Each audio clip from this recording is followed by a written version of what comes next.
गोली को और दूर तक उड़ाने के लिए आदमी ने सावधानी से चिमटी की मदद से गोली का सिरा निकाल दिया। फिर उसने गोली के अंदर मौजूद बारूद को पूरी तरह कागज पर उंडेल दिया। वह आदमी गणित, भौतिकी और रसायन विज्ञान में माहिर था। उसने गुप्त रूप से एक पैकेट हाई एक्सप्लोसिव बारूद तैयार किया और अनुपात के अनुसार दोनों तरह के बारूद को अच्छी तरह मिलाया।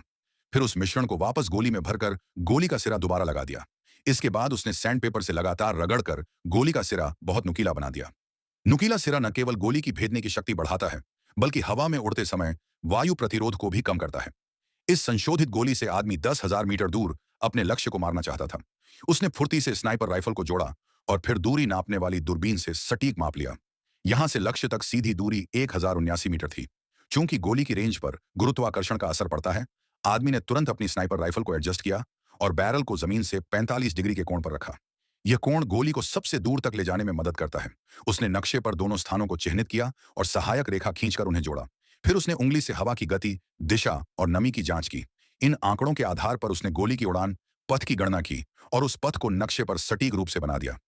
यह सुनिश्चित करने के लिए कि यह रास्ता सही है या नहीं, आदमी ने स्नाइपर स्कोप से आसपास का जायजा लिया। गोली की उड़ान रेखा पर कोई भी बाधा नहीं थी।